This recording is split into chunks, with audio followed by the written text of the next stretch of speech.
जय माता दी दोस्तों, श्री शिवाय नमस्तुभ्यम। स्वागत है आप सभी का मेरे channel A to Z Pradeep Mishra ji के उपाय में। आज मैं आप सभी के साथ शेयर करने वाली हूं गुरुवार के दिन सरल विधि से साईं बाबा की पूजा आप कैसे कर सकते हैं बिना व्रत या उद्यापन के। तो मैंने यहाँ पे सारी सामग्री ले ली है, जिसमें है एक लाल वस्त्र, श्री साईं बाबा व्रत कथा की पुस्तक, एक गुलाब के पुष्प और कुछ सफ़ेद पुष्प, जिसका मैंने एक माला तैयार कर लिया है।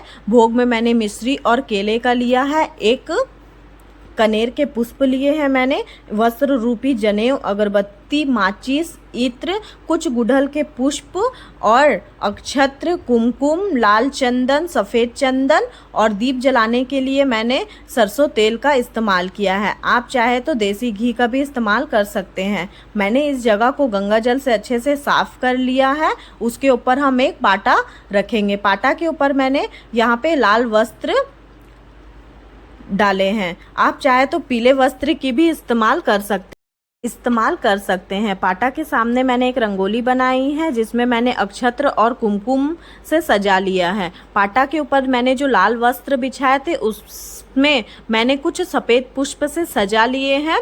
उसके साथ साथ मैंने यहाँ पे साईं बाबा की एक तस्वीर ली है और गणेश जी की मूर्ति। आप चाहे तो साईं बाबा की भी मूर्ति की भी पूजा कर सकते हैं। मैंने तस्वीर की पूजा की है। तो हम भगवान के ऊपर एक सफ़ेद पुष्प की माला चढ़ाएंगे, जिसे हमने घर में बनाया है, और एक गुलाब के पुष्प, कुछ गुड़हल के पुष्प भगवान के ऊपर मैंने चढ़ाया है। इसी के साथ साथ हम पूजा की शुरुआत करते हैं। तो मैंने यहाँ पे गणेश जी विराजमान कर दिए हैं और हम भगवान के ऊपर जल छिड़केंगे और हम भगवान को चंदन और कुमकुम से तिलक करेंगे, और भगवान के ऊपर जो भी आपके पास पुष्प हो वो आप भगवान के ऊपर चढ़ा सकते हैं। यदि आप पूजा बृहस्पतिवार के दिन कर रहे हैं तो आप भगवान को जरूर ही तुलसी के दल अर्पित करें। मैंने यहाँ पे भगवान को तुलसी के दल भी अर्पित किए हैं और भगवान के ऊपर मैंने तिलक तो लगा ही दिया था। चंदन और कुमकुम से मैंने भगवान को तिलक किया है। इसी के साथ साथ मैंने भगवान को इत्र भी अर्पित कर दिए हैं। मैंने इत्र साईं बाबा की तस्वीर में लगाए हैं और गणेश जी के ऊपर भी मैंने इत्र के छिड़काव कर दिए हैं। मैंने यहाँ पे शुद्ध 1 लोटा जल लिया है और अक्षत्र के ऊपर मैंने एक दिया लगाया है। दिया जलाने के लिए मैंने सरसों के तेल का इस्तेमाल किया है। आप चाहे तो देसी घी भी इस्तेमाल कर सकते हैं और दिया जला सकते हैं। भगवान को भोग लगाने के लिए मैंने यहाँ पे केले और मिश्री का भोग मैंने यहाँ पे भगवान को लगाया है।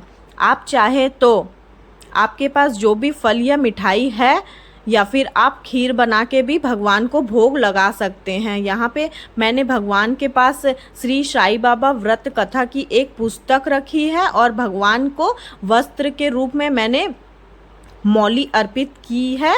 और यहाँ पे मैंने गोबर के उपले का मैंने यहाँ पे लोबान जला दिया है और हम अपने पूरे घर में लोबान की धूप दिखा देंगे, और भगवान को भी मैंने गोबर के उपले की धूप दिखा दिए हैं।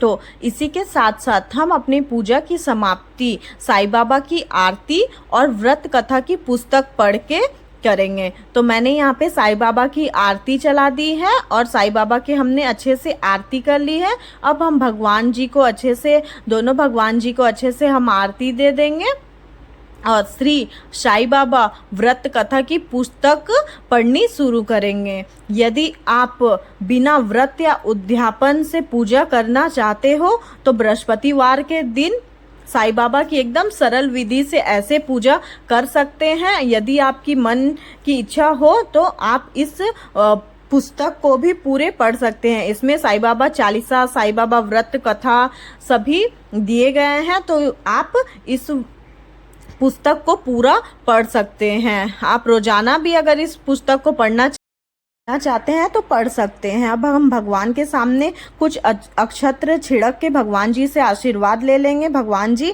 हमसे पूजा में जो भी भूल चूक त्रुटि हुई है हमें माफ़ कर दीजिएगा और हमारी पूजा स्वीकार करिएगा। और मैंने भगवान के सामने दक्षिणा रख दिया है। इसी के साथ साथ मेरी गुरुवार की पूजा सरल विधि से आप सभी को पसंद आई होगी तो मेरे चैनल को लाइक, शेयर एंड सब्सक्राइब कर लीजिएगा दोस्तों, ताकि आने वाली सारी वीडियो आप सभी के